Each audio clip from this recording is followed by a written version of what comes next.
sauces. Please lure him off my property before you do so. I'd just like to avoid any liability. Oh, don't worry. I will and cleanup fees. I will make sure. I will make sure that any sauce drowning will be the sole liability of whoever the manufacturer is. Oh dear. Okay, we're definitely live. I mean, I got captured, man. So I guess the question is who do we want, to get the bad rap for drowning Splice in their sauce? I mean, I can definitely get a whole bunch of Sweet Baby Ray's in various different flavors. Honestly, I don't care if Sweet Baby Ray's gets a bad rap for that. I know too many people who like them, and it's just an inferior sauce. So, I mean, it's for me, it's not. It's I like it well enough. It is. I like it well enough, but too many people swear by it. And I'm just like, I'm sorry, but no, it doesn't deserve that. I mean, okay. No. I was curious. I'm like, do you hate it or something? Because it's all right. It's pretty good. It's fine. Sweet Baby Ray's is fine, and it's a nice, cost-effective sauce. It is the KC masterpiece of this generation. And I actually enjoy KC masterpiece. Yeah, but you're around my age. I forget which one of us is older. No. But KC masterpiece is my sweet store-bought sauce of choice. I get usually whatever's on sale. And when I say store-bought, I mean like the ones that are in like, Walmart. In the plastic bottles in the sauce. Yeah, it's my Walmart sauce of choice. Right. Now, if you want some good sauces, you know where the weirdest place to go for it, but also one of the better places is for both sauces and seasonings? Ace Hardware. Really? They've got like a wall of seasonings. I suppose because they sell barbecue there. And, exactly, because they sell grills. Because when they're not catering to the people who don't want to give Home Depot or Lowe's their business, they're catering to the neighborhood barbecue fanatics. So that makes sense. Sadly, my local Ace Hardware did not survive. Oh, that's a shame. Like it had been in business 70-something years. It may have been something before Ace Hardware. Oh, I hate that. And like the building right now is, I think it's about to get relegated to get turned into condos. Ooh, and it just sucks. Like because like if I needed something, it was like 5 blocks away from my house, so I could just go run over there and get whatever it is that I needed. Yeah, my favorite old strip mall is condos now in Provo, in this area. Right. Wait. Is the mall down there just completely gone now? The strip mall, the one where what's it, Leatherby's and I think it wasn't Food for Less, but it was like one of those places where the Dollar Theater was. Okay, so not the mall, just the strip. Strip mall. Yeah, they're very different things. Yes. Well, all I know is where I am, all the malls are disappearing and having strip malls put in instead. No, we still have both University and Provo Town Center.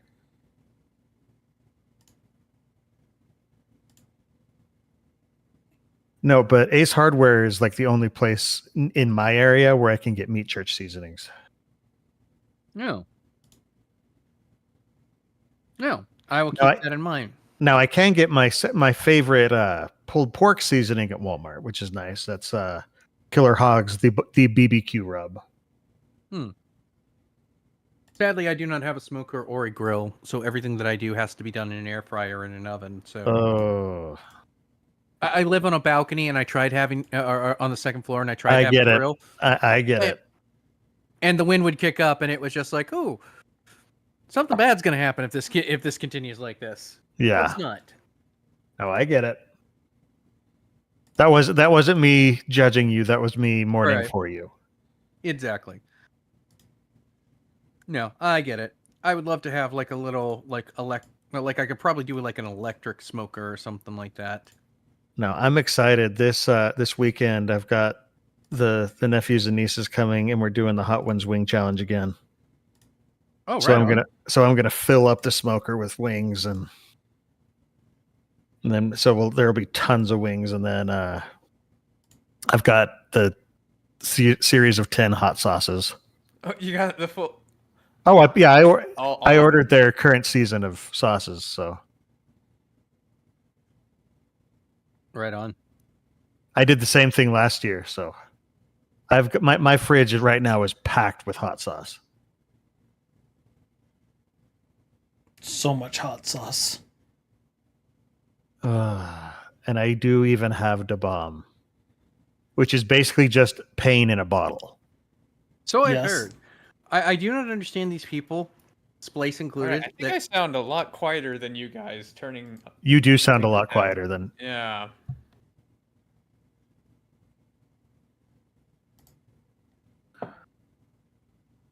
How about this?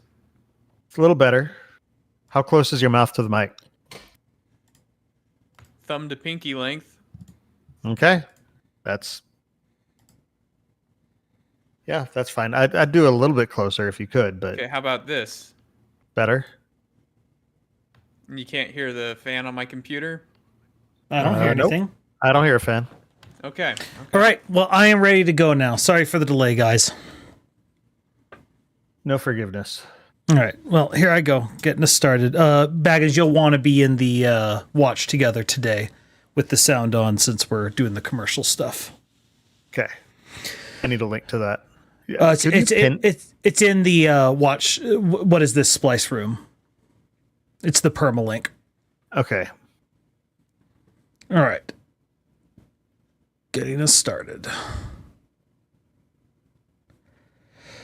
So I don't remember what exactly my first video game commercial that I saw was, but I do remember once I became an adult and the internet started taking over. And once that happened, we had the Legend of Zelda commercial. This one, and it started making the rounds. This is, I think we overleveled episode 25, and here's your moment of zen.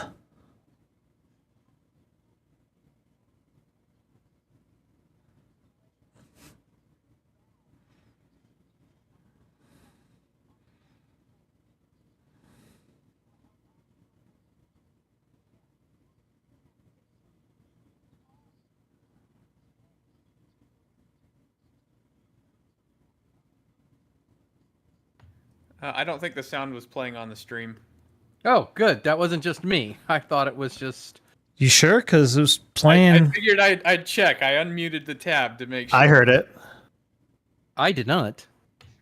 On the watch together, I heard it. Well, no, I on didn't- Watch Together I could hear it, but I mean no one on the stream could hear it. Oh, got it. Well, I'll figure that out. Anyway, comment.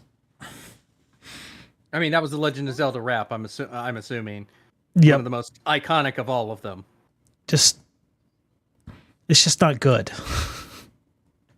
I mean, I just- like, you also keep in mind that this was like what, the 80s? Yes. So of course it wasn't good. Like, what else did you do? What else do you expect for to come out of that? It was good through the very nature of being a rap in the 80s, remember? Fair enough. Okay, but ignore the rap part. Like the rap part isn't the part I'm focused on. It's this. Nintendo newsletter? Whoa, nice graphics. I'd like to get my hands on that game. Like, who are these two people? They don't exist. They're just random people. Like, what's wrong, man? Like, What are you talking about? That's like having a camera in my house. These are just the least human people. These are what the kids were like back in the day. No, it is not. This is what kid actors were like back in the day. Pretty You much. know, yeah. their parents are over there on the other side of the camera. Read this line here, son. Listen, at this point, Nintendo was not making billion-dollar movies and such. They were a much smaller company that was trying to save themselves from bankruptcy. Well, that and I think it's worth pointing out of the Zelda 1 commercials, this is the far superior of the commercials. What was better? Or worse, I mean. You haven't seen the other one? You're going to have to be more Are specific. you talking about the Japanese dance number? No. That was for Link to the Past. No, I'm talking Was about that really? the second NES Legend of Zelda US commercial. That's like, I don't know, people have likened it to... Put it in the link. Oh, it's in there. It's in there. I'll just have to show it to you. But I don't know if the sound's going to play on the stream, but this thing is crazy. Watch Zelda become a legend on your Nintendo Entertainment System. Zelda! The rocks! Which way to go? Good times. I remember this one. I can't hear it still, but that's a me problem, I'm sure. But I absolutely remember this. Zelda! The Legend of Zelda. A never-ending adventure new for your Nintendo Entertainment System. Zelda! This is concerning. What in the interpretive dance did I just watch? I've heard it likened to a I vaguely modern remember this. existential German poet that is just screaming. I am vaguely remembering this from like the deepest reaches of my buried memories. I don't remember. I have never seen this somehow. I don't know how you missed this one. This one is... I mean, oh my gosh. It's just some crazy person, like, looks like they're literally insane, screaming Zelda in the name of enemies from the game. It's, it is bizarre beyond belief. It makes the other commercial look amazing in comparison. It's like one of those one-man art plays. Yeah, I'm surprised they were able to actually sell a copy of this game at all, considering their commercials. Yeah, I'm trying to figure out. So, look, all these commercials, they're made by executives, you know, with approval and all this other stuff. And I'm just trying to figure out who the executives think they're selling the game to. Because, okay, like in the first one, I at least see the outline of, we think we're selling to young kids and we don't know what young kids are like. So this is what executives born in the 60s think that kids in the 80s are like. What are you talking about? Were you not into like what post-existentialist German theater when you were a kid? Well, but that's what I'm saying. Like the first one, I at least see, I get it. But this is, I don't know. Like, did they just like someone get their artsy nephew and said, go? Probably. Honestly, like that may not be far off. Okay, yeah, I somehow had not seen that. So, good question. The other one, you clearly know who it's being marketed to. This one, no one knows who they're marketing. Yeah, it's like the first one is. I see. Like I don't know. Yeah, the first one, I know who they're trying to market to. They're just not doing it well. This one, I literally don't know who they think this is supposed to reach. They're trying to recreate a market that had died. Yeah, I don't know. This one feels like they're trying to, I don't know, advertise to Doug Funny's older sister or something. Oh, goodness. But I don't know. Now, so I don't know what the first video game commercial I saw was. The one I remember, though, is this one. Mario! I do remember this one. This one is a classic.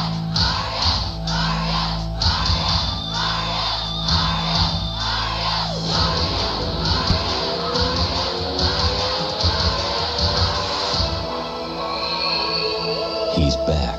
All you had to do was ask. Super Mario Bros. 3 from Nintendo. Now you're playing with power.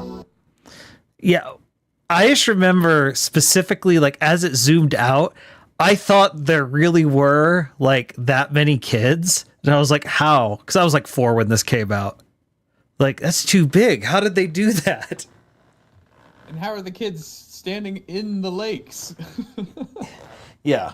Again, 4 years old. But this is one of the first, and it's a simple commercial, but it kind of got the idea across. Just Mario's back. And it also teaches us that if we want to reach Japan, you have to paint all of the North America because they could see it, apparently. Yeah, it's true.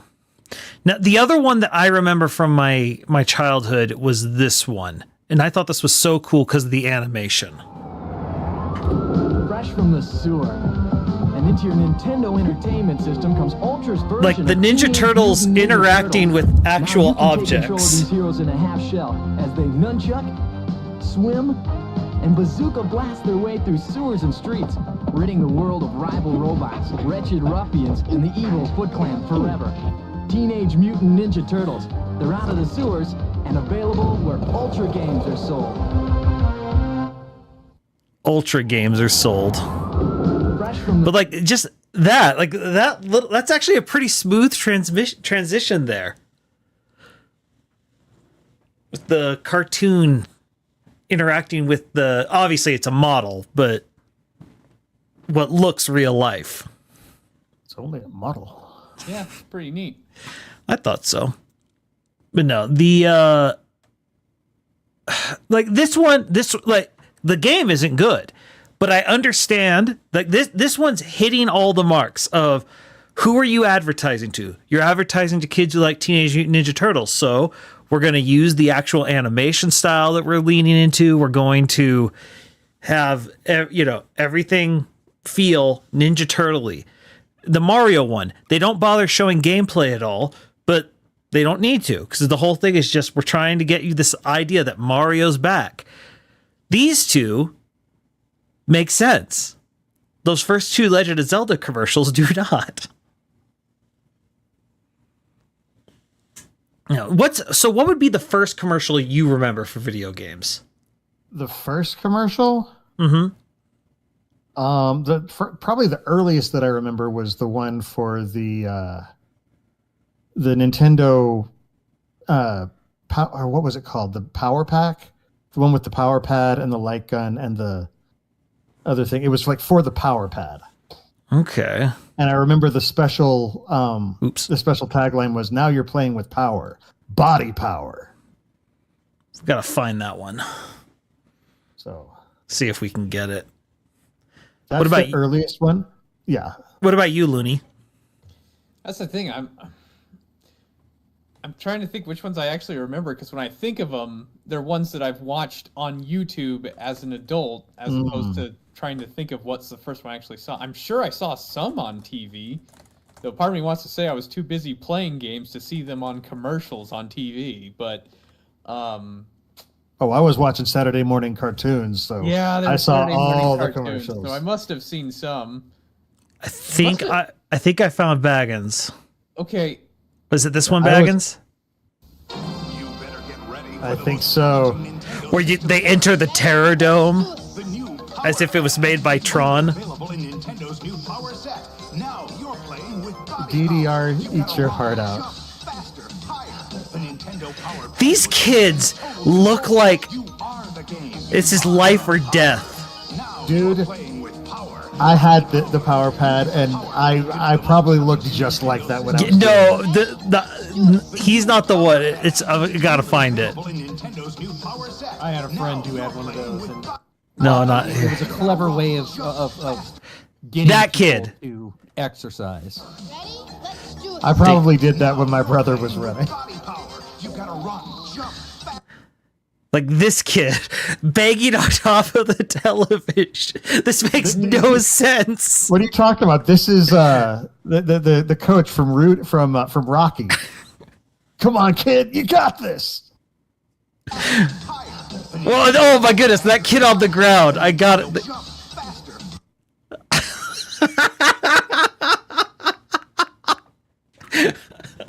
Maybe this is why I was so weird as a kid. I didn't see anything strange about these.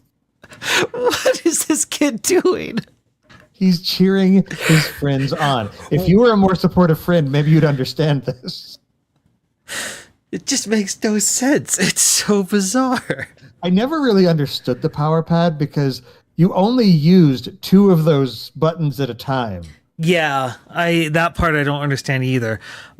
I think maybe there were some that were used by other games. Maybe I don't know. Supposed to be. I never saw them. I was always looking, but I was also kind of dumb as a kid and didn't know where to look for stuff. So. Yeah, me neither. I thought the same thing. But no, I had this. I had the triple pack. You saying, Kamizai? Triple pack? I was trying to remember what the actual first Nintendo commercial I can remember was. Or just any video game commercial.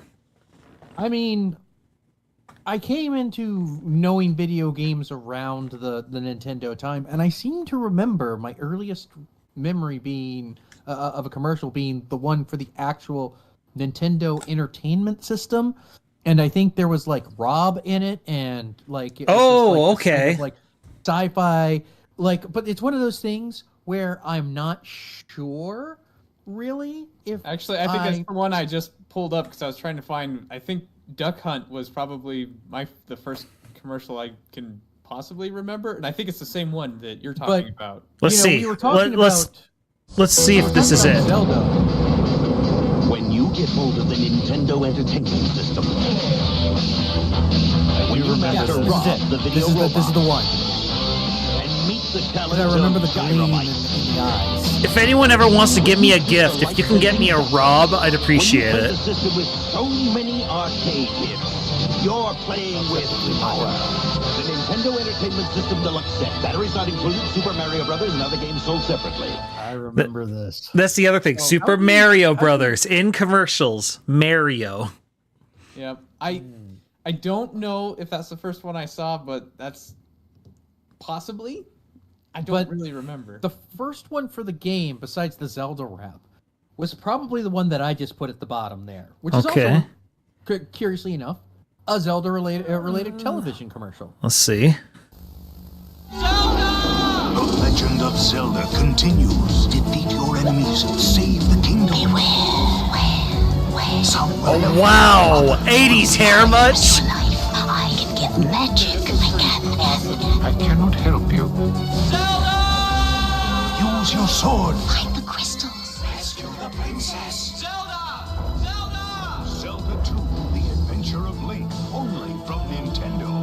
Now you're playing with power. See, I'm trying to remember if I've seen this one before or not. I've never seen that one, but holy crap.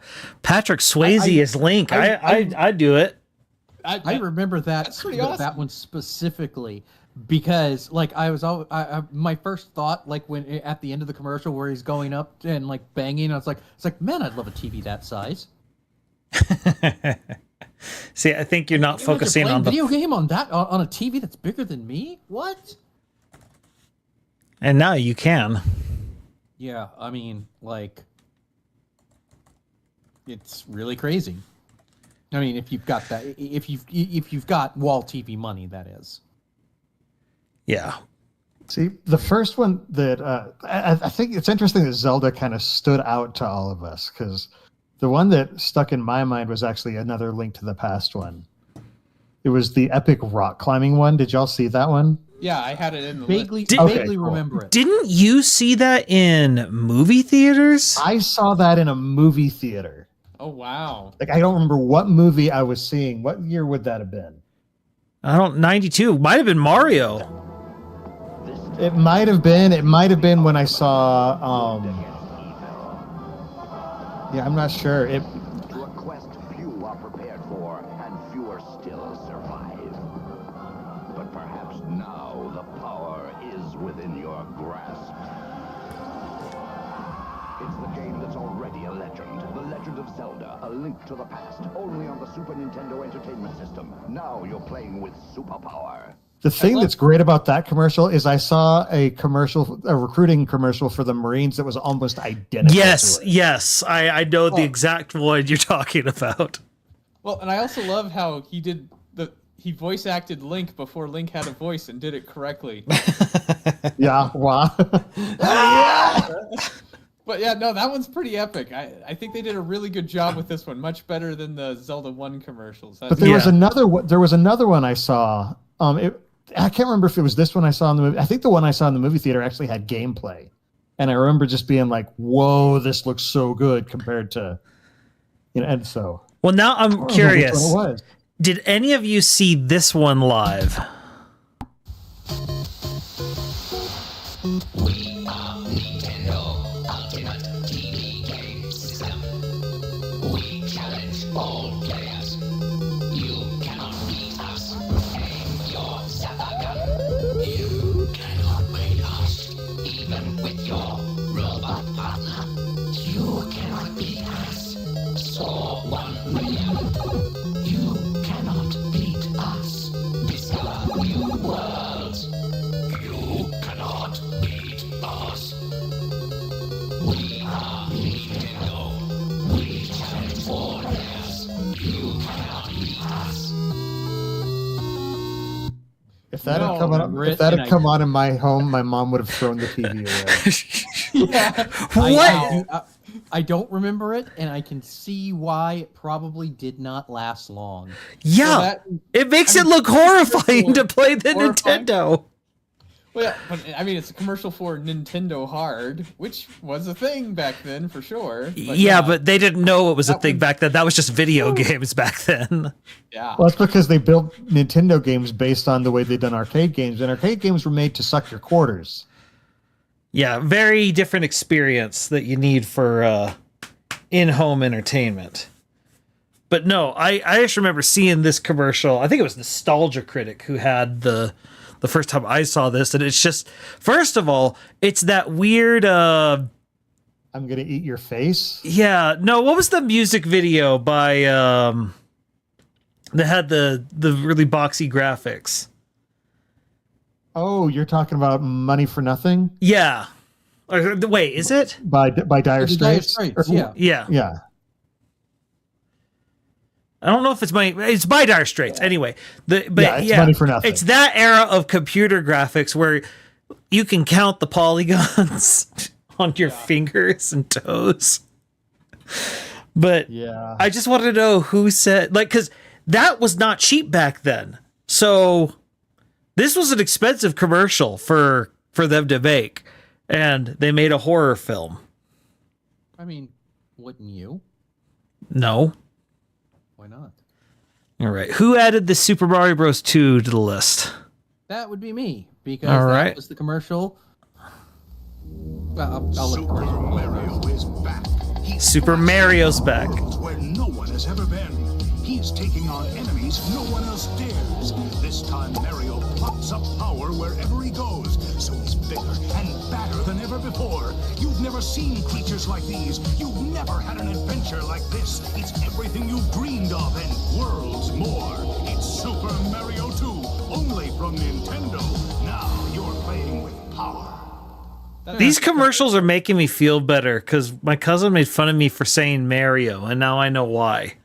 No, that's isn't why. It's because he mentions it in Ghostbusters. Yeah. Yeah, no, but you want to play Boggle or Super Mario Brothers? Well, no, but it's just the fact that I'm seeing Mario all over the place. I'm suddenly like, okay, so I didn't just invent this out of nowhere. No, that's how they pronounce Mario over there. Which is weird because it's not like Mario wasn't a name that was around. Italians and Hispanic people have lived in America for a long time. Well, that's because he's Mario. Or Mario. Oh, gosh. Regardless, this was the commercial that made me want the game, which in a previous episode of I Think We Overleveled. Oh, dear. Go and check it out right over there when you subscribe, people who are watching. This was the commercial that, had my grandfather out the day before Christmas. Oh, right. So, dead set on it. Again, I never doubted Santa for a minute. Mom doubted Santa.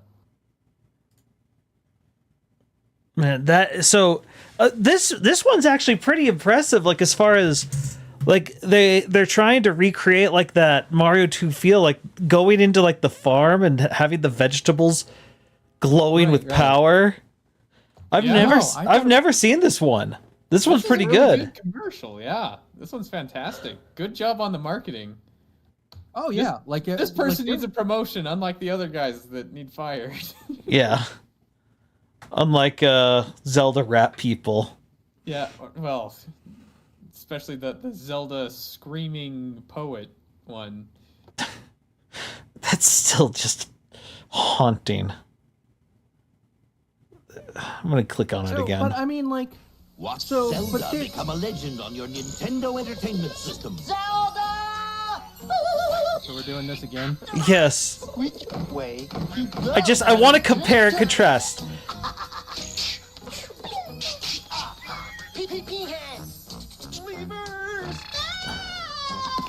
Zelda! The Legend of Zelda. A never-ending adventure new for your Nintendo Entertainment System. It cracks me up, I have to admit that. What? I can't, like that previous one. It's like, okay, that's good. It gives me an idea of the gameplay, the feel. I have no idea. This is the more I look at it, the more confused I get. But I it just also feel like I just feel like I'm supposed to snap applause after I watch it.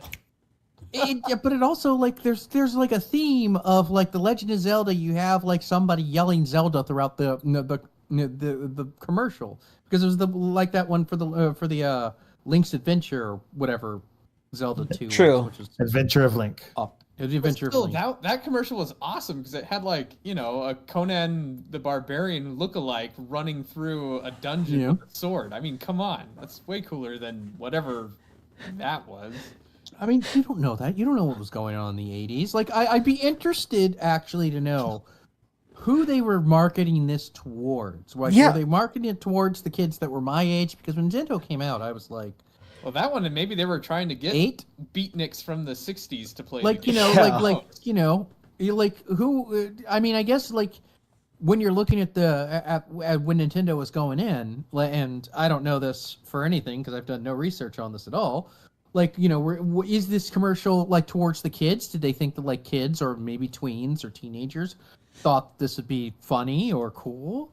Or was this something like maybe for another crowd that they were trying to grab, that they were gearing the video games towards? I don't think they know. Okay. I don't think they were asking themselves the important questions like who's the target audience. I mean, they had to think somebody was the target audience. Like, that's just irresponsibility if you don't do at least, start marketing towards someone. Yeah, but does this seem like this was a responsible person? I mean, the person in the commercial or Nintendo? Yeah.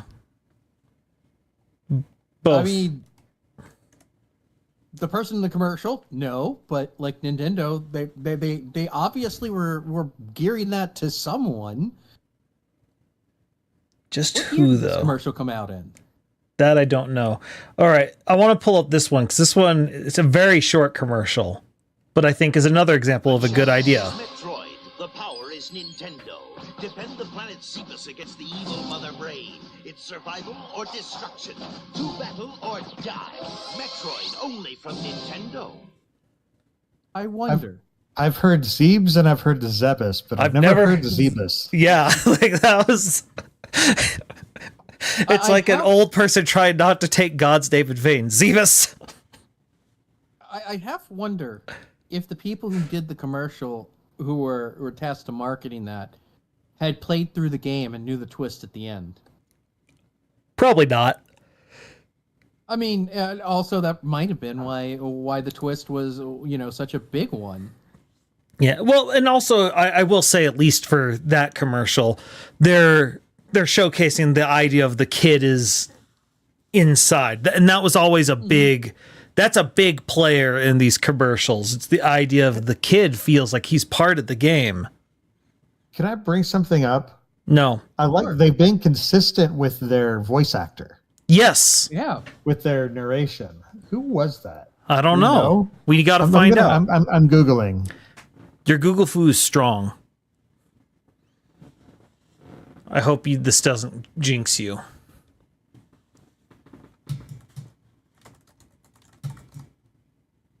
See, I'm looking through. I'm trying to remember like the games of my youth, and trying to see like if there's a corresponding commercial, whether I saw it or not. Like I'm looking for Contra, and there's a Japanese Contra commercial, but there's not one for America. Oh, dude, I just found a Dragon Warrior commercial. Ooh. I watched it. Let's watch it. Oh, man. Prepare thyself well, Dragon Warrior. Thy most challenging quest ever awaits. Go with speed, but go with patience. Seek out an arsenal, a dragon scale, a torch, and magic herbs. Use wisdom and cunning to choose thy commands, for the Dragon Lord is a fierce rival. Horrible and treacherous minions all guard the Evil One's island castle. Art thou ready, young one? Yes, King Lord. And so begins a new epic, Dragon Warrior. Nintendo, now you're playing with power. At least that one they got the tone of what they're looking for correct. Yeah, man. I don't know if I saw this commercial as a kid, but if I did, I would be begging for this game. And I remember. I did play that game and as I a did kid, beg and for I this loved game, it. and I got it. But man, that commercial's awesome. I mean, look at the fantasy armor. The horse and the armor and the king and the old speech. Man, they nailed that one perfectly. Yeah, but Well, like, also as you're going through and you're looking at some of these, like, some of these are like the earlier ones. Obviously, that one's in 1989, so I have to think at some point, and like the whole logo had changed with the now you're playing with power and with the seal of approval now on it. So it feels like, maybe they're like, all right, now we know who we're getting this to, and now we have an idea of what we need to do in the way of marketing. Counterpoint. Okay. This commercial. Big, stylish, and now one of the best values in America. Yes, for a limited time, buy the Super NES Super Set and get 5 complete Mario games standard. You'll find the Super Set is like no other system.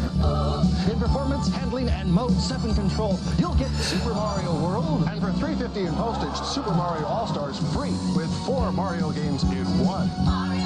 So stop by your Nintendo dealer today. When it comes to value, don't forget Super Nintendo Super Set. I remember that. I remember that. Oh my gosh. So that one for sure. I remember as a kid. Holy cow! Let me throw something out here, and hopefully some of you will get this. The guy who plays the lead here in the commercial. Yes. It looks like they had ordered Richard Kind, and they had gotten like Richard not that bad. This is budget Richard Kind. Yeah, exactly. All I know is, well, the thing is I mean, to me, this commercial is kind of geared towards families that would watch like Price is Right together. Yeah, exactly. Like that's the thing. I'm sitting here like the first ones we were sitting here like, who's this marketed to? Because both Legend of Zelda ones. But okay, the second one we have no clue. But even the first one, it's like no kid wants to be. 'Cause they have that kid who's like this parody of a nerd, and it's like no one wants to be that kid. Why would you do that? But this one, because then it's like, okay, the Metroid one, the kid's flipping. It's like, okay, they're playing to the sci-fi, the fantasy with the Dragon Warrior and the other Legend of Zelda ones. This one, I don't get it. Well, like I said, if the family watches Price is Right, car dealership. It's like I feel like it's geared towards the father of the family to buy it for their kids. Okay. I think I see the angle. This is the one that comes on when you're watching America's Funniest Home Videos on Sunday night with the family. Yeah.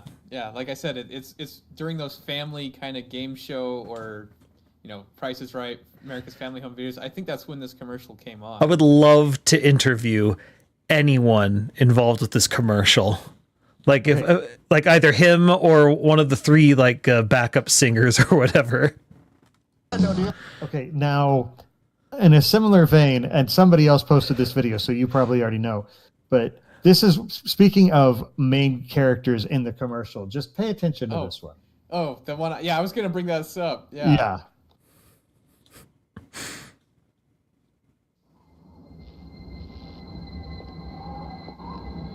Who is this mysterious figure? Well, it said it in the upper left, so. Yeah, I know. When you decide to get Has anyone asked Paul Rudd about this commercial? That is Paul Rudd. Yep, there's Ant-Man right there. But so like, but here, like this is the Wizard era of Nintendo, where everything is big and huge. And look at the screen he's playing on. Like this thing is an absolute monolith. Like I just remember seeing the Wizard and thinking, is this what video games are gonna be like when they're at the final thing? And I've even heard. For one thing, like, I think we all should have been able to have gone to a video tournament that was hosted by Buster Poindexter. Like, that is just like pinnacle, like early 90s video Armageddon. Oh, video Armageddon. Why is there a Reddit link? I don't know. Why are you a Reddit link? I'm not a Reddit link. I think I gave a weird link. That's the same commercial. Gotcha. Okay. So don't worry about it. All right. No. Now, Looney, I think you were the one with the FF6 commercial or whatever you were looking for. Oh, it has actually a lot more than just FF6. Oh. It's got FF1 through 6, but it also has Japan. Oh, 7 minutes. Holy. Okay, that's a bit much. Well, yeah, no. Just take pieces at a time. The second half are beyond the scope of where you want to go, anyways. Oh, I remember this video. I had this video. This is a video. What? Don't skip that first one. The first one is awesome. Oh no, this isn't what I was thinking. I had the VHS that they mailed around. Like, I must say, like, the old school Japanese commercials, they knew how to nail it. I'm suddenly wanting to watch the Never-Ending Story. That's sort of literally the opposite of Final Fantasy in terms of the words. Never-Ending Series.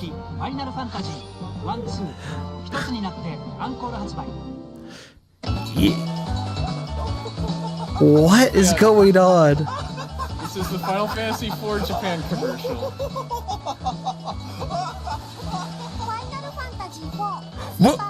What is with the laughing? What is going on? Wait, that wasn't one of you guys? No. That was in the commercial. That was diegetic.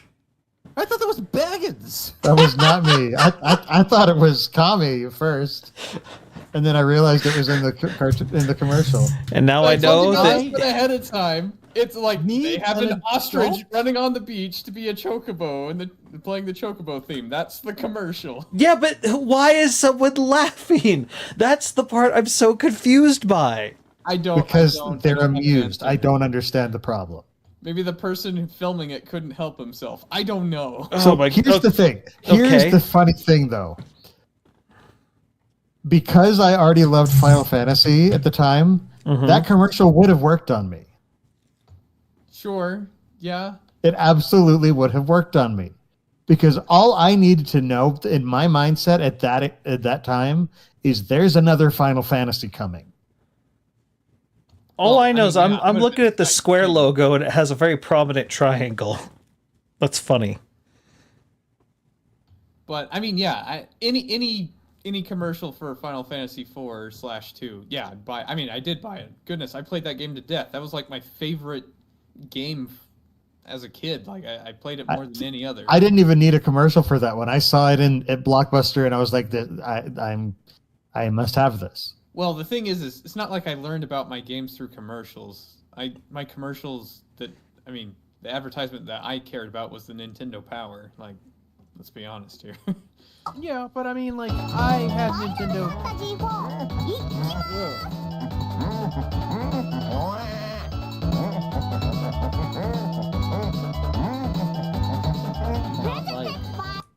Do not like at crazy. All. But I mean, like, you know, you did Nintendo Power. Like, I had like about a year subscription to Nintendo Power, and then I had to drop it because I didn't have the money. But like, I remember commercials because the TV was always running. I was like in a house with a lot of kids, and so I'd always see them. And so like, we've represented like Legend of Zelda and Mario very heavily, but I remember this Castlevania commercial I just posted in there as well. Okay. I just throw in there. I just have to say about that commercial, I just love that it's just basically them saying, Final Fantasy IV, let's go!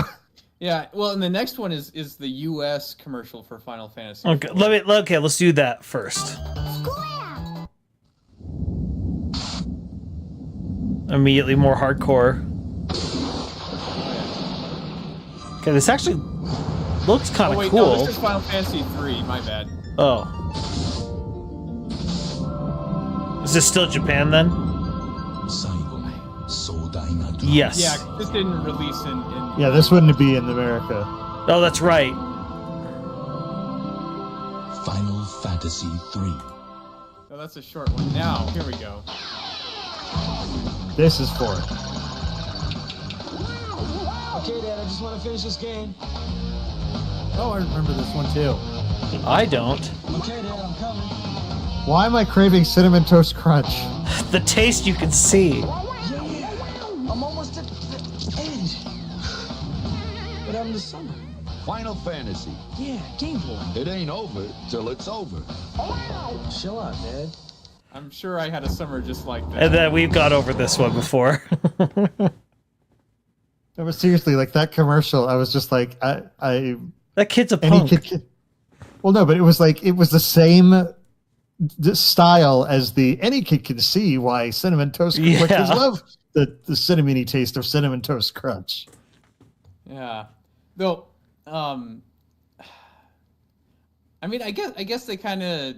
I don't feel like that either of those commercials really capture the essence of Final Fantasy IV. I mean, I guess. One's saying, "Hey, look, there's chocobos," and the other one's saying, "Dang it, that's because this game is addicting," which it is. So. That's because the ad firms at the time did not know anything about video games. They're just like, it wasn't how do we market this game; it's how do we market anything to kids. Yeah, true. But also, I mean, to be fair, I think that the US FF4 commercial is at least still better than this FF6 commercial that's queued up right now. The Mog. What are you talking about? I thought this was the best thing ever. All right, let's also kind of keep in mind that like you could give the advertisers like a Super Mario or a Castlevania, or even like a for the most part a Legend of Zelda, and they can get the hang of it like in a couple of. You hand them a Final Fantasy, and it's like they start playing through the beginning. It's like, oh, this is nice. How long you got? It's like, oh man, you've got at least 40 hours, if not more. Just like. And I think that might be generous to think that they might actually play the game. Yeah. I mean, it might be, but I mean, like you could play 5 minutes of Super Mario and basically get the gist. No, you could play true. 5 minutes of Final Fantasy, and the Final Fantasy IV commercial was very apt because it's like, what happened to the summer? And that's really what happens in those kind of games. You play half an hour of Final Fantasy and you've almost started. Yeah. I mean, I guess when you think about it, you'd have to have a marketer that would actually understand the game in order to really be able to get the point across. Though I feel like the whoever did that Dragon Warrior commercial totally got the point across just fine. Though, I mean, I don't think he played it a whole lot, but I guess it was enough to know it's like, oh, it's like King Arthur style game, which I think is and it's just really sell the feel. Whoever did that commercial definitely watched Excalibur before they got on set. 100%. Okay, so Castlevania commercial. I will admit after the after that commercial, it had the FF6 commercials for Japan, which had someone dressed up as Terra riding a Magitech armor, which is pretty sweet. Oh, we'll go back to that one then in a bit. Yeah. All right. Castlevania. Castlevania, how foolish to presume he'd perish without leaving a curse. For now, in Simon's quest for Nintendo, fate stalks your very being, and you'll need more than clues from cowardly villagers to survive when day turns into night. But just keep telling yourself it's only a video game. It's only a... Huh? Oh, from KB Toy Stores. Wow. Okay, I kind of like that commercial, if I'm honest. I mean, the whole like, what a terrible night to have a curse. And whoever made this commercial clearly, read Telltale Heart by Edgar Allan Poe before making it. Yeah, they didn't go for the castle theme. There's like horror. It's a horror game. Which, to be fair, for Castlevania 2 actually fits better because it's not Yeah. a castle in Castlevania 2. Yeah. That's true. And they were correct. You would need more than the terribly translated clues. You'll need a guide because they translated the clues wrong. Did they now? So that commercial was 100% accurate. Like, well done. Huh. Yeah, I'd never played any of them. All right, this was one I also remember. So I revisited it, and Oh no! get ready. Oh can you? no! You wait. You know this? Yes. In our test center, world-renowned experts play Disney This thing is so full of clips I could use. Here's what they say. Way cool. Definitely rad. You'll help Chip and Dale escape their enemies and rescue their good friend Gadget. Definitely awesome. Alright. Absolutely nuts. Ouch. Play Disney's Rescue Rangers game for Nintendo by Capcom. Also, look for adventures in the Magic Kingdom. Yes. It's hot.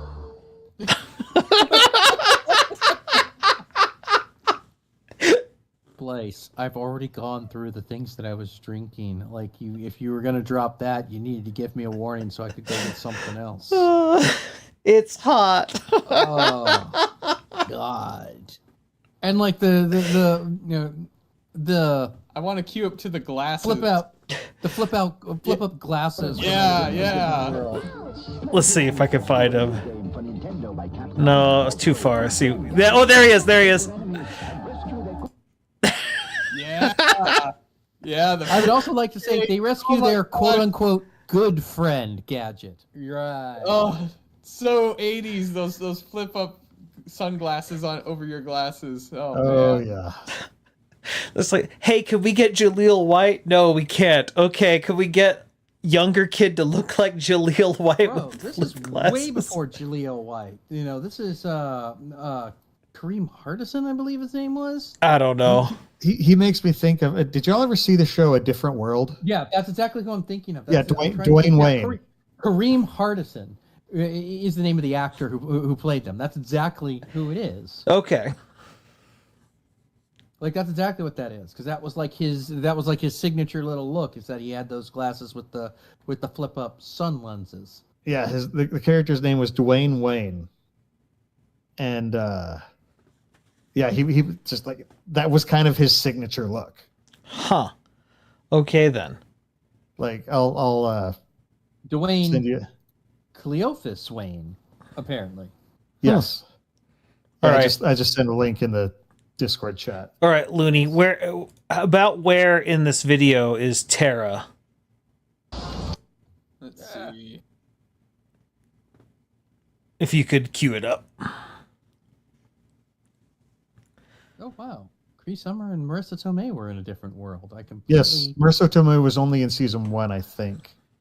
Yeah, but I mean, like that's. And Cree Summer's in that's everything. Right there. Well, that's the thing. Yeah. She wasn't a Git yet. Yeah, she wasn't. She Because wasn't. it was like, this was pre My Cousin Vinny. Yeah, true. You know they're trying to bring that series back. A Different World. Yeah, I got it queued Yeah. up. Okay. Wait, this is for a remaster? It might be, but I thought it was cool that they actually had Tara riding a mech for it. Did you hit play? There we go. Whoa, lyrics. Final Fantasy VI 4月2日 Hello, Japanese Freddie Mercury. Square Yeah, that has to be for a remaster because that said Squaresoft. Yeah. It was Squaresoft at the time. Was it? I thought Squaresoft was after.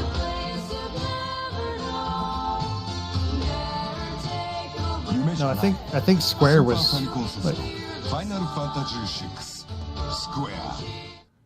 No, But wait. Squaresoft is definitely what it was when that one came out. Okay. When 6 came out. Oh yeah, But yeah. it was squared off by 6. And then it became the Squeenix, which is something you catch Okay. So at a convention. so that's a pretty looking commercial. How about we delve back into questionable era computer graphics? I like this plan. Let's do it. Ultra's improved your favorite arcade game. First, we added 2 new levels, then packed it with bigger, stronger enemies, and a ton of extra foot soldiers. Next, we punched up the action with knockout new attack moves and crime-fighting scenes like the Ninja Castle. If that doesn't swell your shelf, we made one more small adjustment. Introducing Teenage Mutant Ninja Turtles 2, the arcade game for your NES. Check out our totally new Game Boy game, Turtles 2, Back in the Sewer. Whoa! So that's Michelangelo's voice on Raphael's body, which is actually on Eat me. and it's actually on brand for the cartoon, at least. Messing up the voices. Like that was the voice for the cartoon, wasn't it? Yeah, that was. They just got the wrong guy. Yeah. But that's actually on brand for the cartoon, because they would mess that up a lot. Yeah. Where they would color things wrong. But no. I mean, that was all cartoons back then. But especially Ninja Turtles. But man, the line from that commercial that stuck out to me, I'm like, I can't. That just facepalm is, if that doesn't swell your shell. Yeah, so I was gonna bring that up if no one else did. Don't like it. Gosh. Don't like it. Nope. Oh, that's groan worthy. That's facepalm. It's that Captain Picard facepalm. Yeah. But now this was a weird one. This one I remember. It did not get me to play Super Metroid. Before Nintendo came out with Super Metroid, we wanted to make sure it was the most intense Metroid battle ever. So we thought we'd see how Killer here would fare against it. Ready, boys? That's 24 megs worth of weapons, worlds, and weirdos old Killer's up against. Nintendo's biggest game ever. He's a big boy. He can handle it. Well, let's see how he did. Ship it! Super Metroid, only on the Super NES. I remember this one too. Yeah, I think I remember it too, especially the ship it at the end. Yeah. Yeah. How he did. You should get you should get just like a clip of the ship it and use that in your video splice. And if you don't have a video you can use it in, start making videos that you can use it in. I need to start making fan shipping videos. I think this is really an instance, like, again, this is another good example of a company based in one country trying to market to kids in another country, not really fully understanding how to do so, hiring a local ad firm to do it, but the ad firm doesn't really know the product. And so they're just like, how do we market to kids generally? Well, especially the Metroid product, because that's a product that never sold well in Japan. That's an exclusively American phenomenon. Well, and a European, Western phenomenon. There we go. Well, I mean, do you think that has anything to do with Alien, the movie Alien, being more popular here than in Japan? Because, I mean, that's what the game's based off of. Yeah, I don't know. I think it's more just... My entire understanding of Japan at the time, they seemed to be more into fantasy than sci-fi at the time. Sure. Well, I mean, that probably holds true today still to a degree as well. Yeah, and so I tend to think sci-fi tends to do a little bit better over here. But this is also sort of like the precursor to the play it loud generation, where everything is... It's overly attitudinal. Well, like that, and also like, again, this was the very beginning of like Atari had been around for a little bit, but like I couldn't like really comment to how much of a presence it really had. Whereas Nintendo, I remember just once it came out, it just being everywhere. And you get some things like we've seen so far with Legend of Zelda, Mario, Castlevania, Metroid, their flagships. And then you get some things which were like tie-ins and were like what I just put in the bottom of the list. Because I actually owned WWF WrestleMania for Nintendo. In the ring, in the air, out of control. WWF WrestleMania from NES. 8-Man Mayhem. Did you see that? Hulkamania, brother. Choose from 6 superstars. Unbelievable combat. No holds barred. Anything goes action. It's a slugfest. 2 wrestlers in the ring, brother. Kick from anywhere. Total chaos. Punch in 2 directions. Complete mayhem. Run at your opponent. Amazing. Spinorama. WWF WrestleMania for NES. I inject steroids into my balls, brother. I love the guy acting to be Hollywood Hogan. Budget Hulk Hogan, yeah. But yeah, clearly not him, but being acting was funny. And you can punch in 2 directions as they face away from each other. Yeah. But I mean, like, you know, again, it's one of those things where it's just like not everyone got the budget, and I mean, like, they were figuring out the medium. Like I look at most of these stuff, and I've been looking up like various things as we've been going here, and I just have to say, like, my overall impression is that they had no idea who the hell they were marketing to, with the exception of their flagships, which caught on. Like, who knows what? And like, it wasn't always Nintendo who was making these. But even with the flagships, like we got the Mario one for Mario 3D or 3D All-Star, Mario All-Stars, where it's this used car salesman game show feel. I don't know. They're just bouncing all, like, it is kind of incredible how much they bounce all over the place with the quality of these things. But like Baggins said, the Nintendo ones at least have been consistent with the voice actor. Mm-hmm. As opposed to some of these off-brand ones. It's the guy who's now you're playing with power. Did you figure out who that was? Did you find out who that was? Couldn't find him. Dang it. I want to know. This is one of those, I want to get Defunct Land on it. Yeah, we gotta. Probably. We're going to find out it's some incredible we'll story. We'll get an emotional documentary about it. So, well, I want to at least specify it's Nintendo of America that especially didn't really know who they were marketing towards. Because like Nintendo Japan, I mean, now to be fair, the one of Link climbing the cliff actually was, I think, pretty well marketed towards the U.S.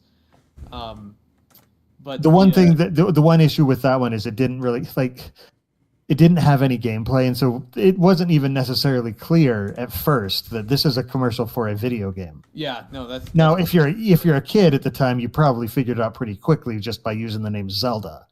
But no, the marketing for Link to the Past in Japan was a completely different beast entirely. Yeah. Speaking of a completely different beast entirely. Oh no.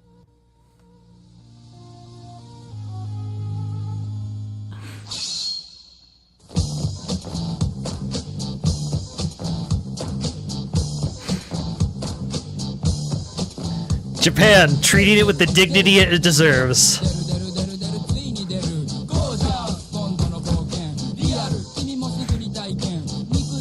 It puts a smile on my face, if I'm honest, though. Not because it's good, but it's high effort. It makes me laugh.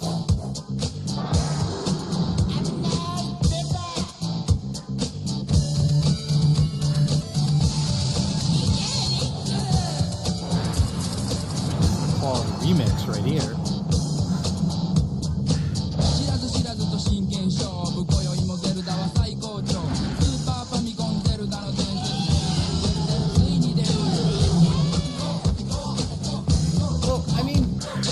They do introduce in there like enemies. Yeah, there's an argument to be made. I think they may have actually played the game. Yeah, and they have the spin attack that they added, the ether quake ability, like abilities that are unique to this game show up in this commercial. Yeah. No, this is a high effort commercial. It's just bizarre. We're learning the Legend of Zelda commercials are the strangest ones. Speaking of, so this is talk about product of an era. I would not know of this commercial if it weren't for Baggins. Just video game reviews. Okay, last week Harley and I reviewed Ultra Enviroman. Whack to the curb. It has got to go. So today, we're gonna take a look at Battletoads. Rocket! That it is. I mean, they got Psycho Pigs and Turbo Thwacking. And with kick fighting, surfing, babe saving, how can you go wrong? Your kid's a freak for Battletoads and these other games from Trade West. Nintendo Entertainment or Game Boy systems required. Greetings, fellow kids. Wait, Nothing screams hold on. 1990 more than that. Hold on. Yes? Did they say babe saving or Yes. babe shaving? Babe, 'Cause it babe kinda saving. sounded like Babe the second saving. one. No, it's babe saving. But Kami, Battletoads, you're not they saving said a turbo babe. thwacking. context clues, okay? Context clues nothing. Like, I'm pretty sure that they were shaving babes. All I know is that in Battletoads, you're not saving any babes. The babe's the villain in that game. Right, yeah? Turbo thwacking. Turbo thwacking. Also, like, the Is there whack, any- just to date it where we know where they are. Or when there they any- are. Is there any other kind of thwacking though? I don't know.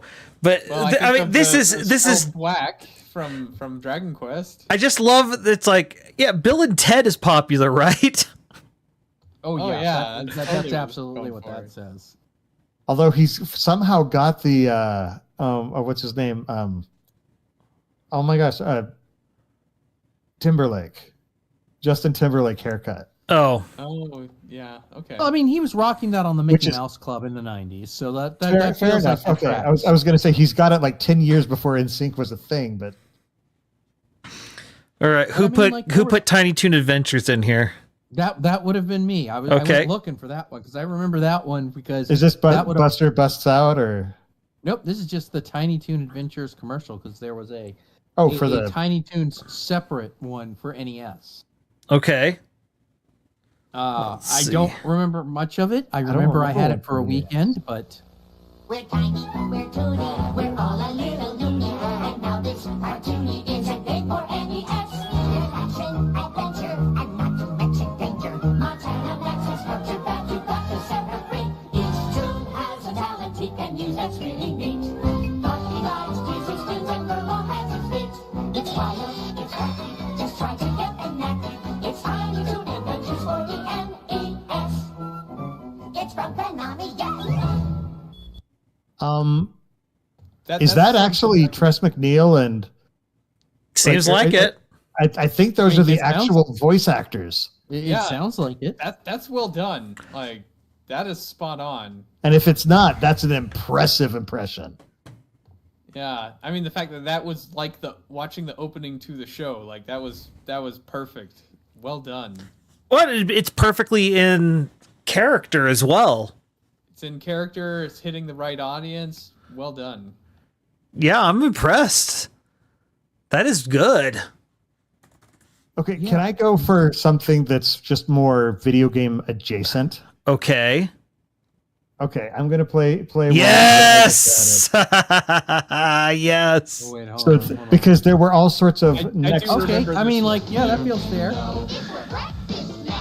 It's a cereal! Wow! Nintendo! Super Mario Jumps! Nintendo! In a fruit flavored crunch! Nintendo! Here's Zelda too! Nintendo! It's very good news! Nintendo! You just can't lose! Nintendo cereal system is a super part of this nutritious breakfast. Nintendo! 2 cereals in one! Wow! Wait. I've seen this commercial 1,000 times. I just noticed something for the first time. Why does Link look like a Keebler elf? Oh Link my. is Because a runaway cereal. Keebler elf. And yeah, cereal. I've never. Didn't I've you know never- about the? Didn't you know about the 4 cereal elves? Snap, crackle, pop, and yeah. You know, and this is veering off topic. For some reason or another, I'm thinking of the old Saturday Night Live skit where Snap, Crackle, and Pop were performing in lounges, and the joke was that Pop had a serious habit, we'll say, for the and that they were going to break them up, and it was going to be Snap, Crackle, and Pow, or something like that. That they were, and it was like Martin Short and Chevy Chase and Steve Martin dressed up as the cereal mascots. Have I mentioned I'm old? No, but seriously, with this cereal, it wasn't just a cereal. They called it the Nintendo Cereal System, and there were 2 bags inside, one of Mario characters and shapes, and one of Zelda. And so you got the 2 difference in flavor is that one is fruity and one is berry. I don't know if I ever actually got to eat. I remember at least 2 occasions where I got my mom to buy it for me, which to get it more than once, that was an accomplishment. Well, because I'm pretty sure this cereal was far more expensive than the other options. So yeah. Well, there's a licensing deal. And there's also absolutely no nutritional value inside. All right. Before we get to the commercials you guys added, I want to go for one. Mario before Nintendo. Mario Bros. For the Atari. Something's coming up the plumbing for Luigi's in a bind. Giant turtles out to get him, creepy crabs are right behind. Fighter flies, cheaper shites, they're all coming out the pipes. Mario, where are you? It's Atari Mario Brothers with Mario from Donkey Kong, his brother Luigi, and lots of crazy creatures. And it's twice the fun when 2 play at once, because you need all the help you can get. Mario, where are you? Mario Brothers, new from Atari. I know where they ripped that theme song off from. What is it? It's the theme song to Car 54. What's that? It was an old police show, and the only reason why you would ever know it is that one of the 2 stars was Fred Gwynn, who, if you don't know, played Herman Munster in The Munsters. Okay. But I believe the theme song went, and you'll have to forgive me if I don't get this wrong. There's a holdup in the Bronx, broken out in fights. There's a traffic jam on the island, backed up clear to Franklin Heights. Something. There was something else in here. Car 54, where are you? Wow. Like it was a show that ran for a while. And to give you an idea of how old this show is, it was in black and white. Man, they're really reaching for this one then. Like I heard this and I know the tune, and I know it's not on here, but I'm half tempted to go find the theme song here real quick just to prove my point. No, we believe you. I must say, I was actually impressed at first. I'm like, wow, that's a really great casting for Mario. But then I realized, oh, that's supposed to be Luigi, not Mario. Well, this is back when they were the same, because Mario and Luigi didn't look different till Mario 2. Oh, yeah, sure. No, 100%. Have y'all ever noticed they kind of start, like, it's been a long time since they've really leaned into the fact that Mario and Luigi are plumbers. Yeah, well, I mean, this one did a pretty good job with the pipes and the crabs and right. That's the crab actually looks kind of horrifying. Also, for Atari, the graphics look pretty good in the commercial. But like this model of a crab, one, it's huge. Like it has teeth. Yeah, this crab has teeth. It's horrifying. But what I'm saying is, like, back in the day, they leaned a lot more into their origin as plumbers. You know, nowadays, I mean, outside of the recent movie where they definitely leaned into that, it's just Mario. He's just a guy who lives in the Mushroom Kingdom and there are pipes around, but he's not necessarily a plumber. And like back in the day, that was like a part of who Mario was. Oh yeah. Yeah, identified as plumber. Like if you ever saw the Super Mario Brothers Super Show, that's a huge part of it. Lou Albano. The frame story, you know, featuring Captain Lou Albano as Mario, who, in my opinion, is still the voice of Mario. No offense to Martinet, but Lou Albano will always be the voice of Mario to me. But if you go back at those, the frame story was them running their plumbing business. Oh, even my kids still watch that show.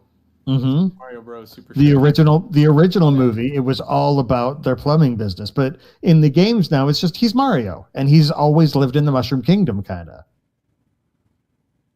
I mean, he's lived in the Mushroom Kingdom so long that he doesn't remember. And by the Uh-huh. way, you can feel free to ignore that last one I just added. That was just the Car 54 theme song, because I'm not joking. Like, it's spot on. Like, Okay. it's the same thing.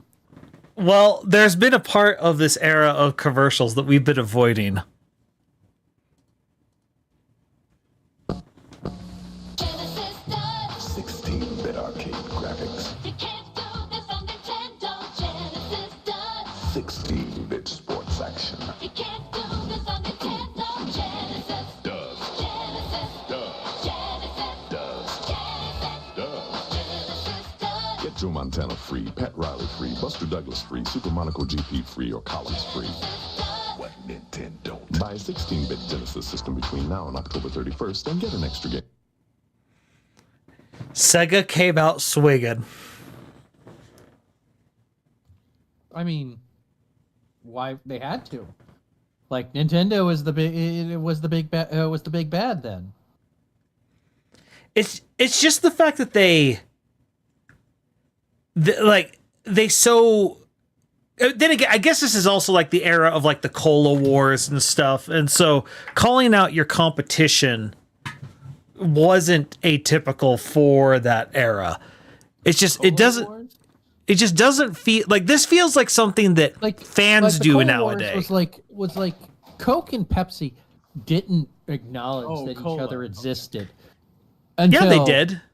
Until they did. I mean, they didn't always. Oh, I see. Okay, I see. Sorry, I misunderstood your point. They didn't until they did, and then I don't remember who it was first. Whether it was, I think it was Pepsi. Like it was the Pepsi, because they did the Pepsi challenge. Yeah. And while they didn't outright say Coke, you saw the can there, and when they did the Pepsi challenge, and that's where I first learned about editing. But like it was one of those things where it was just like, and it was the same thing because Nintendo didn't really acknowledge any of their competition, but then Sega comes out swinging with where instead Genesis does what Nintendo don't. It was the same concept of you walk into the schoolyard and you pop the biggest kid there to mark your territory. And prison say, tactics. Yeah. But I mean, like they had Sega. I see we have a Sonic the Hedgehog queued up. Well, also, this Frank, of all of them, like the first one's actually like the least like, I feel dishonest. Gotta go. Hey, guy, you're the first serious gamer I've seen all morning. Check this out. Brand new 16-bit Super Nintendo with Super Mario World. Wow!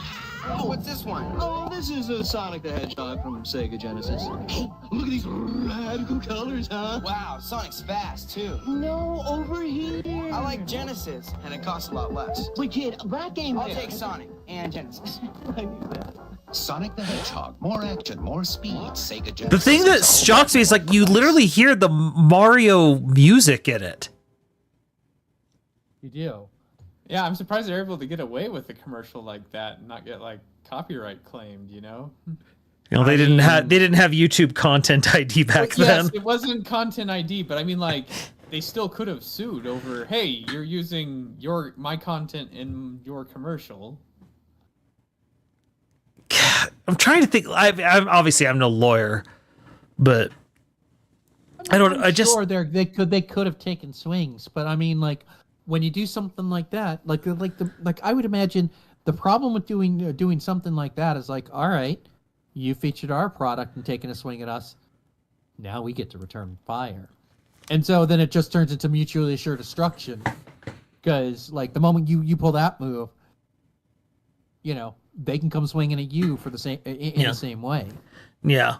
Well, and this one's interesting because Sega's entire model at the time was to get big names onto their console. Like you saw all the sports games where all the sports games are themed after a specific person. Joe Montana, but not Buster Doug. Was it Buster Douglas? I can't remember. I think it was, because it wasn't Mike Tyson. Yeah, which And Buster Douglas beat Mike Tyson. which is interesting. But this is the first one where they finally like, oh wait, we have something people like. And it's interesting that Sega originally went with what we now sort of more associate with a Nintendo strategy by having the cheaper console. Yeah, it's true. Well, Whereas, and let's not forget, they actually had some pretty big names for back in the day. Also, I'm sorry, Liz. Sorry, I interrupted you. What were you saying? I was just agreeing that it is strange that this is the time that Sega had the lower price point.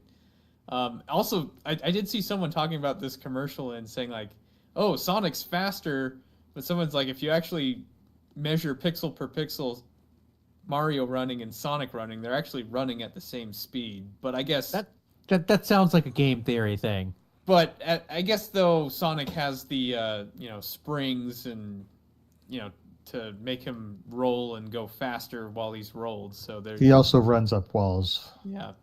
Well, fair enough. the Super feeling Mario of Bros. speed is more important than the Mario Bros. actual speed. Yeah.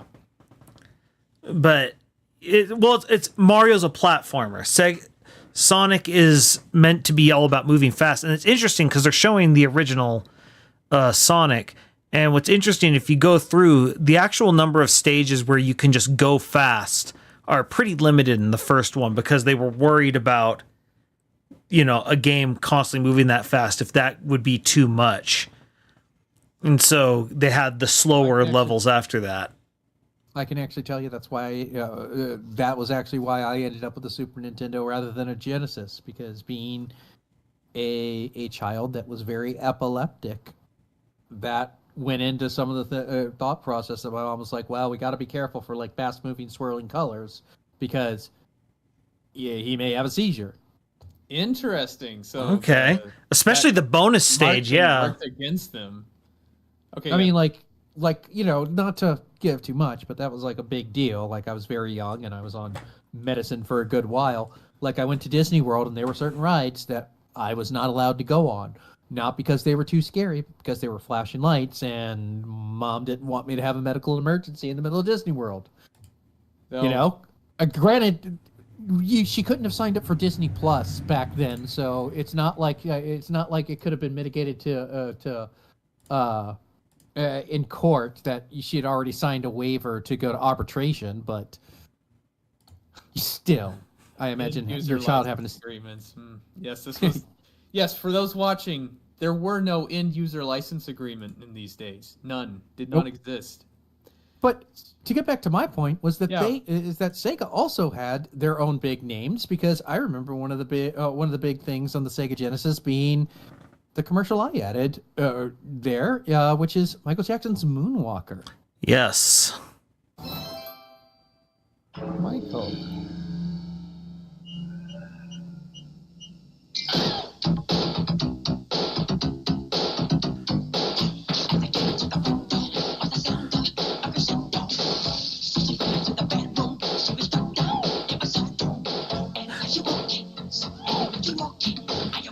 I forgot all the the commercial. Michael Jackson's Moonwalker video game, only on the Genesis system by Sega. I just remember seeing that and thinking to myself, what? Did anyone... Sidebar, did anyone here ever actually watch Michael Jackson's Moonwalker, the movie? Oh, it was amazing. Oh, yeah. I saw Captain EO at Disney World or Land, but not Moonwalker, no. I need to add that movie to my collection, actually, now that I think about it. Michael Jackson's Moonwalker with, correct me if I'm wrong, Baggins, because it's been like it's been so long, 20 years. But the main antagonist was Joe Pesci. Am I correct? I do not remember. It's like I said, it's been like 30 years. But like, it was Michael Jackson was and this is entirely, I'm not even like Googling this, was a sentient ship that became a person and helped a bunch of kids get away from Joe Pesci, and then I remember he turned into criminal, a robot at one point, yeah. And then turned into a big ship and destroyed Joe Pesci and saved the kids and then decided to live with them. Yeah, Joe Pesci as Frankie Mr. Big Ladeo. I'm glad my memory's good enough that I'm remembering. And Clancy Brown as policeman, and Paul Rubens as Pee Wee Herman. What? Man, there's so many layers to this. Holy cow. And Ponsmar as the Noid. What? Wait, the Noid was in this? Dude, this movie was Okay, insanity. Okay, stop. I feel like I don't know. and I'm just and this is just a from the hip pitch here. I feel like this is like the makings of a Splice and Friends watch kind of deal. Like this feels like something if like it a watch together that we all watch together and like do like a bonus stream or something about it because I've seen it. I know I've seen it, but like it had to have been 20 to 30 years ago because I only saw it the once. All I remember is I the think we Smooth overleveled Criminal music video. cutscenes. Yeah. Yeah, exactly. Like this is like. Anyway, I'm sorry, but yeah, I remember this commercial because it's just like we don't even really need to do a commercial. Let's just pick the game and the music video for Smooth Criminal and Robo Michael shooting lasers and all right. Commercial, So 30 seconds, we got it. Who's Larry Cedar? Must be a comedian of some kind. Because someone says 91 Sonic the Hedgehog with Larry Cedar. President of HAG. It's bad enough that Sega Genesis has the most 16-bit games, but this new Sonic the Hedgehog, oh, he really ducked my doilies. They say he's incredibly fast. Well, what's the hurry, mister? And about his attitude. Smarty pants. Why can't it be more like that nice boy Mario? Oh! Little brat! Now, get Sonic free when you buy a Sega Genesis system at its new price of $149.99. And recruit teenagers with attitude. I remember this commercial. I don't remember Larry Cedar, but is anyone getting like the church lady vibes from him? Yeah, it's definitely trying to evoke. Oh my gosh, why am I forgetting his name? Saturday Night Live. Yeah. Dana Carvey. Danny Carvey. Thank you. Yes. Yeah. You notice HAG was the group that she represented. Yes. Yeah, like I don't know, maybe Satan. Yeah, no, you're right. That is totally Dana Carvey. Yeah. Like, I'm trying to look up this comedian, and like I'm not coming up with a whole lot.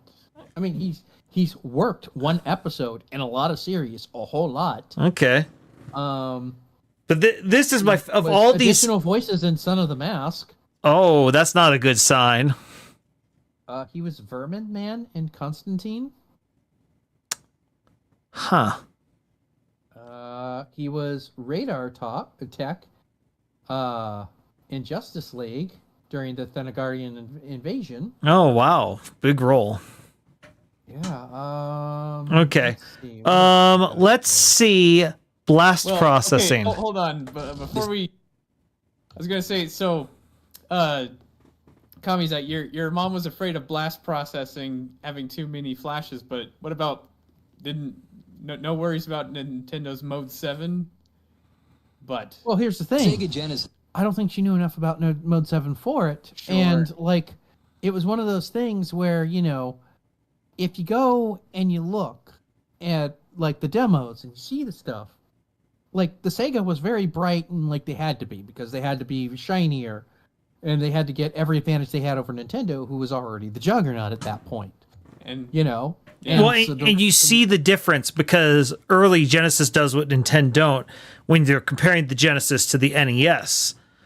And then it's when it gets into the Super Nintendo era that they really start doing the side-by-side comparisons because the difference isn't as apparent.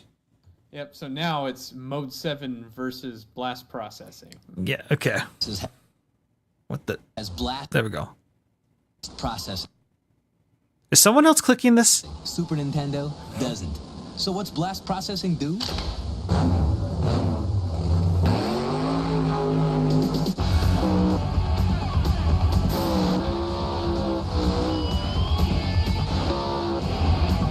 And what if you don't have blast processing?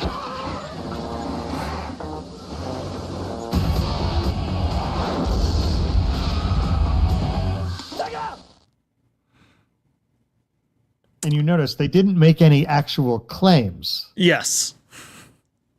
So there's nothing that they could get in trouble for. I was old enough to notice that Wait, no, I just remember, I don't get it. What is blast processing? What is blast I processing? think by the time I saw that, I'm like, but Super Mario Kart's awesome. What are they talking about? Does anyone know what blast processing is supposed to be? Oh, it's just a marketing term for whatever processor they have in there. Someone who's worked in that industry, engineers like, oh, we added this feature, and then like a few months later, marketing comes back and we've called it this. Like, I mean, I'm just thinking, with processors where like, oh, we're measuring the voltage and we dip it so we can automatically adjust the frequency of the CPU so we can run it at a higher rate because we don't have to worry about voltage drops. And a few months later, marketing comes back with AI Sense. It's like Sense AI. It uses AI to run faster. It's like, okay, marketing, whatever. It's just ridiculous marketing jargon. It's the magic machine. I also love that for blast processing, they're showing Echo the Dolphin. One of the lamest games I've ever played. I enjoyed it. Speaking of Echo the Dolphin, I actually went and found the Echo the Dolphin commercial that I remember. Okay, let's see. Gaming age. Day 19. I am concerned about the crew.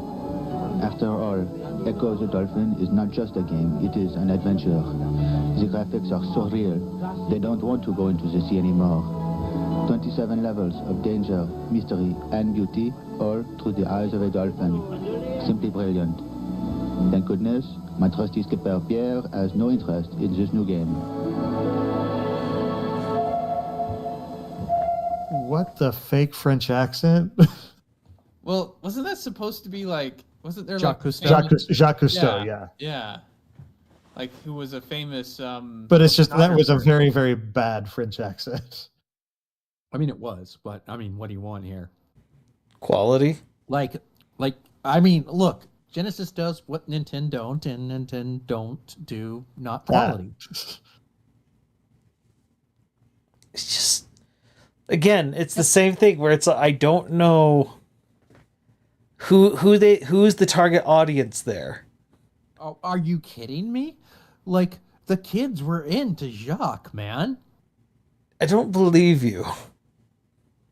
Because I'm obviously lying here. Good, But, just making I mean, sure. like- but I mean, like, I think the idea with that one is that probably the people who are actually buying the game, the parents or the grandparents would get that. And it's like, oh, that would be nice for little Splice. A nice little dolphin game for him to play. Again, I liked Echo, all right?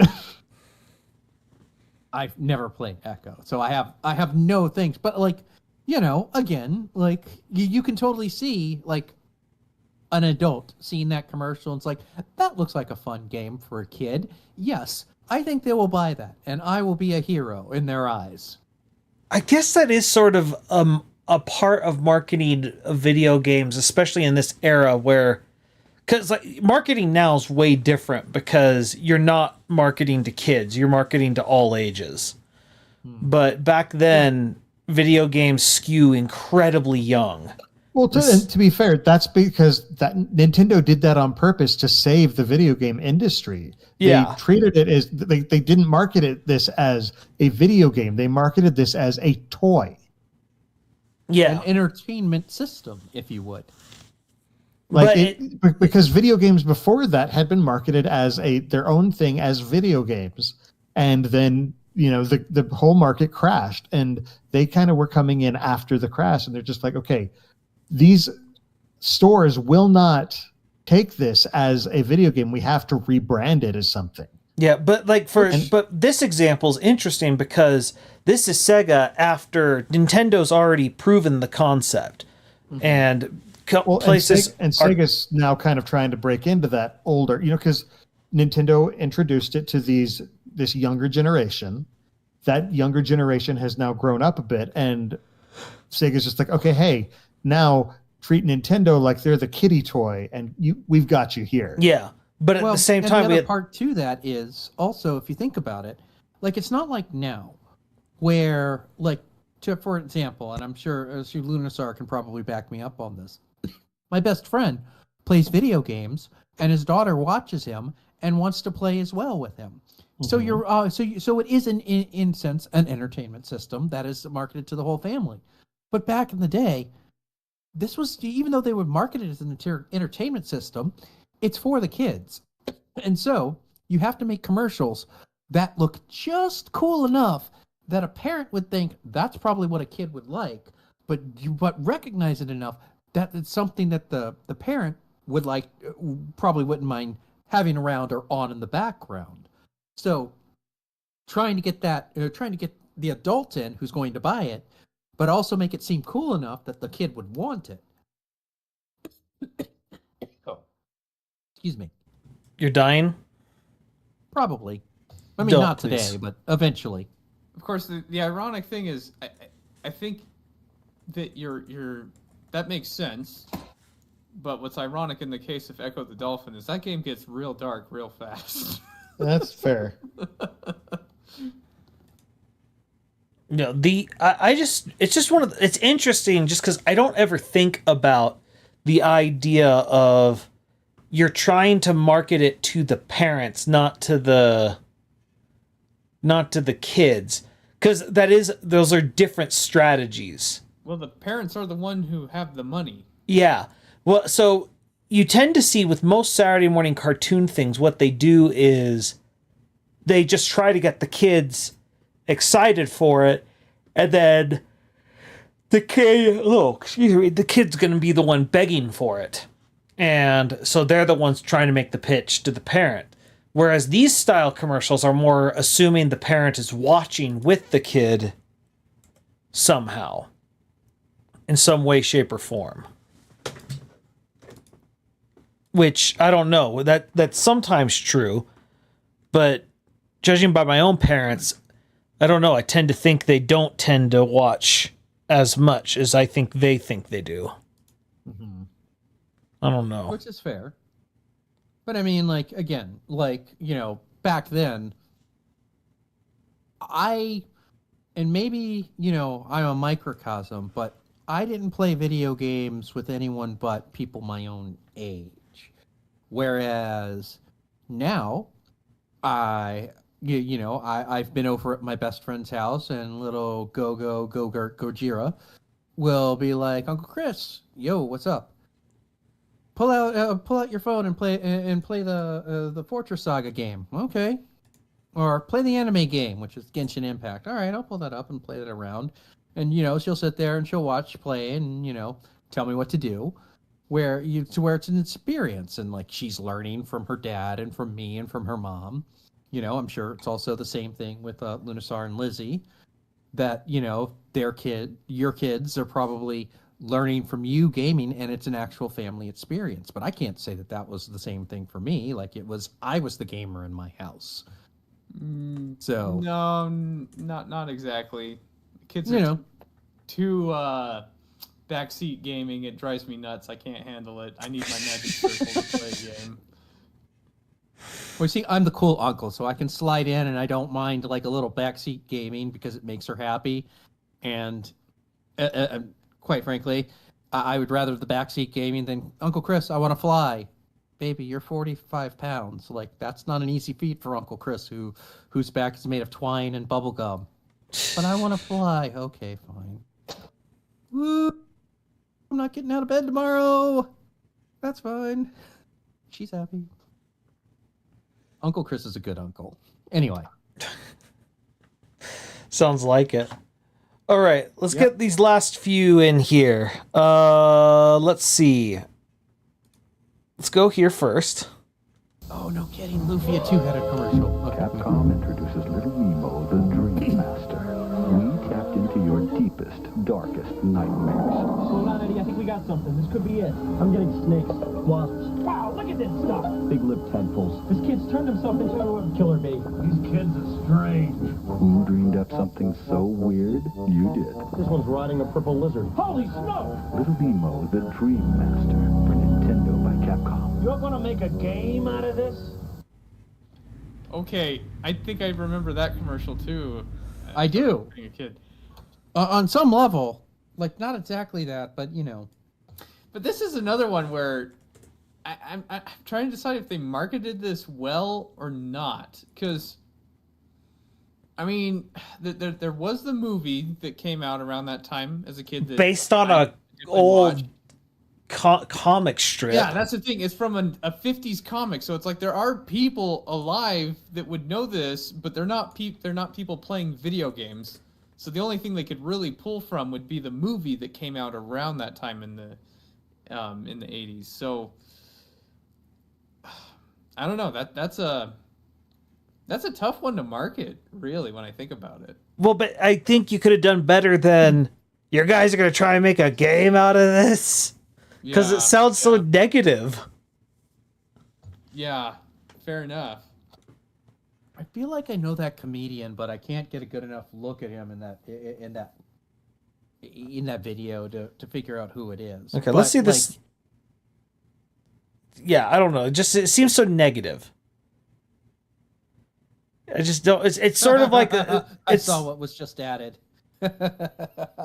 Okay. You remember? Yes, I don't think I do. Let's see.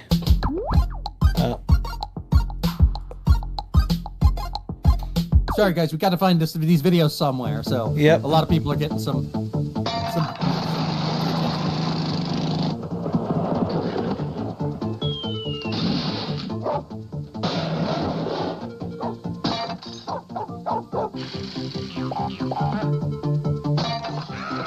Warning, such behavior is irresponsible, immature, and very foolish. We recommend you try it at home. Paperboy from Mindscape for your Nintendo Entertainment System. It's actually one of the more accurate and representative commercials. That's a very spot-on commercial. Yeah. Like, totally marketed properly, represents the game perfectly. That's fantastic. Yeah. Actually. Okay. Now, Lufia 2, let's see how good they do here. Maxime.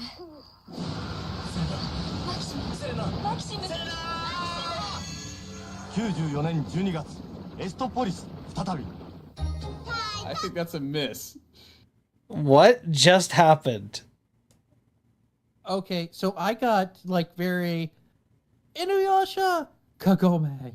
Inuyasha Kagome vibes out of that. I mean, you're not wrong. Honestly, I tried to find just any Lufia commercial. This is all I could find, you know, especially with Baggins being here. But yeah, that's all I could find. And I don't think it really captures the game like at all. No, I don't think so either. Like this is like more like the Days of Our Lives or something like that. I mean, I don't know. Is that supposed to be like the ending? I don't know if I want to talk spoilers or not, but well, like the romance that's more like that is actually in the prologue. Yeah. Well, I mean, if this is anything, it's just odd. It'd be the prologue of the first game, which is the ending of this game. So I guess which is this game. So yeah. Yeah. I now realize I'm worried about the spoiler of the end of Lufia 2, which is the first 5 minutes of Lufia 1. So right. So I mean, after they beat the final boss, they their flying island that crashes and everyone, they both die while their son lives on to do the first game. Well, their son. Their descendant. Yeah. Yeah, but I don't know. I definitely, as someone who doesn't know Lufia, I feel like I have no idea. No, it's just not. Just not. Though I will admit, I like his armor. That's about it. Like, don't get me wrong, there is a great love story in the game, but it's not this kind of love story. Yeah, no, honestly, I think Lufia 2 was one of the best early love stories in an RPG. See, and I still in just... Rosa as well. But I still just, for me, Lufia 1 is true Lufia. I still need to finish it. I still need to. All right. Well, how about from a console we haven't even touched yet? Say you're going to buy a CD player and you're thinking. But then you hear about the next generation. I'm sorry, is that Phil Hartman? Phil Hartman. Awesome. Awesome is right.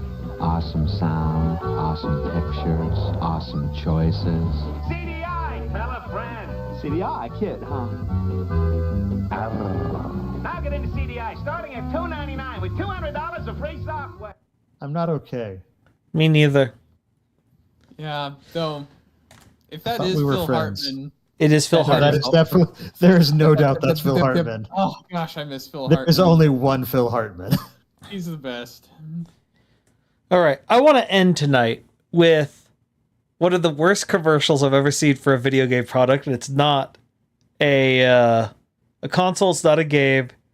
It is a peripheral. The game Genie. Oh dear. Oh dear. Why did it do this? No, dang it. No, don't do that. It's trying to save us. It's trying to save us. Please. No.